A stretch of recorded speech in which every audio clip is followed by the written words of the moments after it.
Jag skulle ha berättat allt. Mamma, jag älskar sådana här historier. Det är inte så farligt när man tänker efter. Det kunde ha varit värre.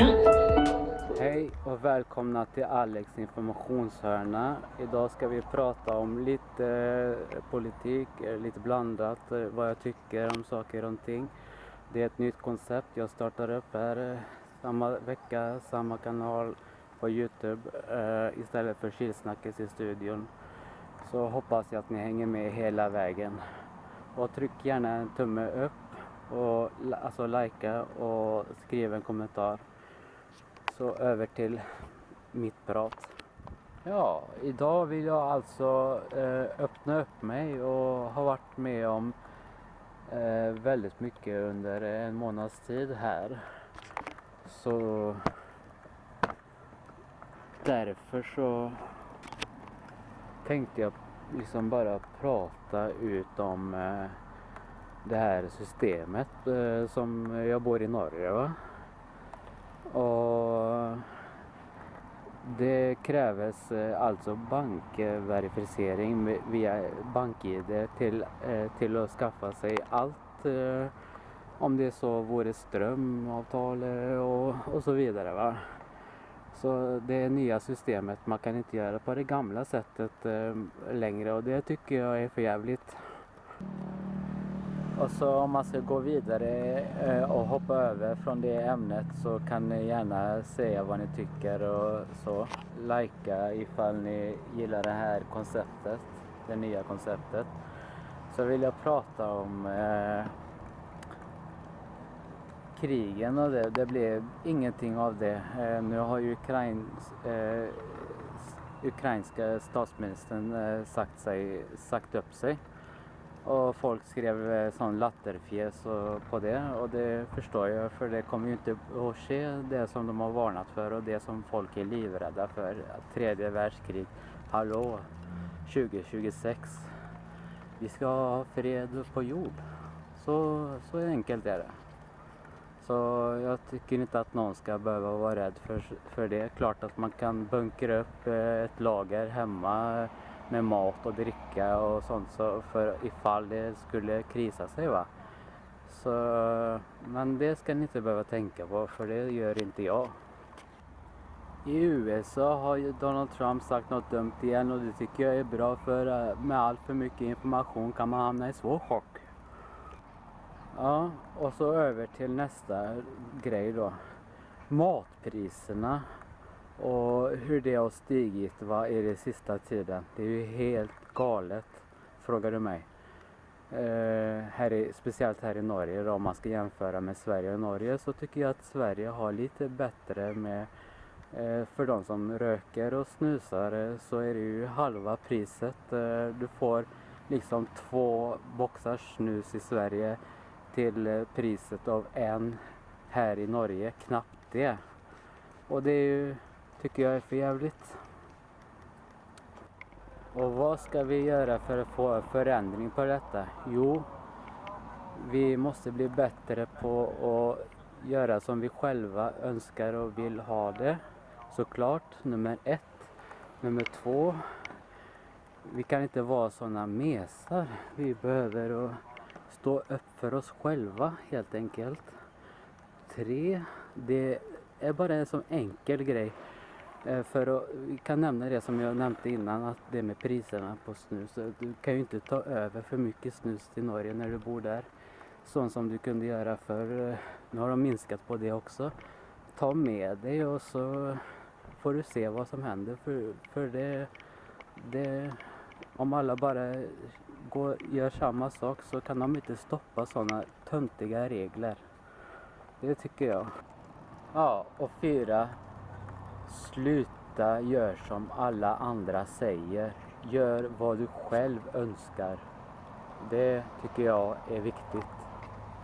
Sen kan du ju å andra sidan lyssna på andra. Det är inte det jag menar. Du kan ta in fakta och så. Och du kan ta lärdom och erfarenhet och ta tips och råd, va.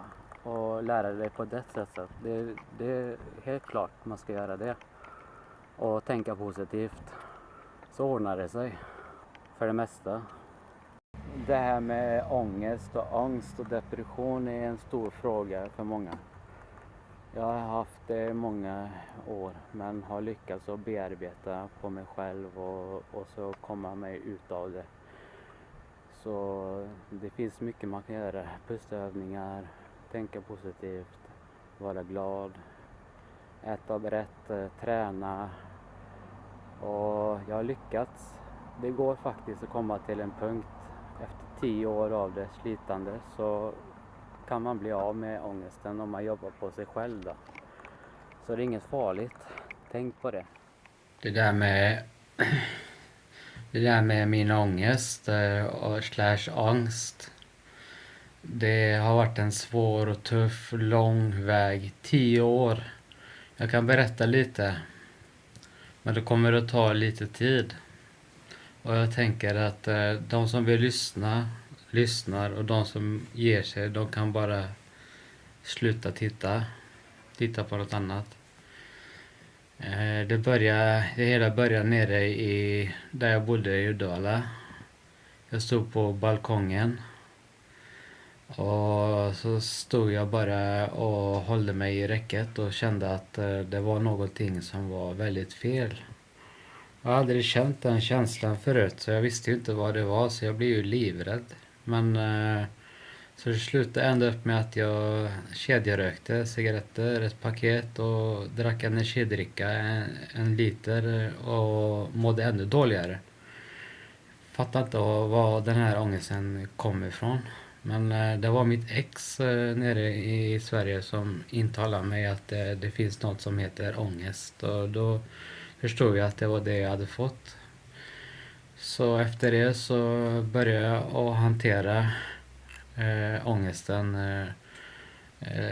Jag lärde mig pustövningar och bara slappa av, sova mycket. Så fort jag fick ångest så gick jag och la mig och sov en stund. Så gick det över. Folk säger att det tar 1 till 2 timmar eller något sånt där. 1 timme kanske innan en panikångest går över. Men det kändes som en evighet. Mycket längre, kunde hålla i sig 5 timmar för mig. Så det är olika för alla. Men idag så har jag lyckats på, vi ska säga 9-10 år att bearbeta mig själv och jobba med musik och fokusera på sånt som jag gillar. Och det har hjälpt mig, musiken har hjälpt mig väldigt mycket. Och det är inte bara det är hur du lever, om du tränar och som sagt och äter gott och mår bra så slippa tänka på vad andra tänker, det ska du inte göra. Du ska aldrig gå runt och tänka på vad andra tänker om dig och så. Sådana tankar blir bara mer och mer, det växer sig i huvudet. Så för alla ni som har det, ni ska inte behöva ha det så. Det är bara att släppa tankarna, även om det är svårt så är det inget farligt. Man kan också gå igenom kognitiv behandling men det var inget för mig. Men det är bara ringklockan. Du trycker på stopp så fort du får panikångest och så börja tänka i andra banor, tänka på annat. Lura tankarna, sätta tankarna på ett tåg och låta tankarna och vara kvar i samma stad. Låta tankarna åka med tåget ner långt och kötta hit det. Det är vad jag har lärt mig. Yes. Jag hoppas att ni tyckte om den här videon. Det är ett nytt koncept. Alex informationshörna. Tillbaka i rutan varenda vecka istället för chillsnacket i studion. Jag sitter här nästa gång. Idag tog jag en lite jobb i om man kan kalla det så då. Det är ju det. Jag har sysslat med YouTube länge så det här är något jag brinner för och jag hoppas att det diggas nu. Och sprid gärna vidare. Så tackar för mig. Så ses vi nästa vecka. Ha det bra. Hej då.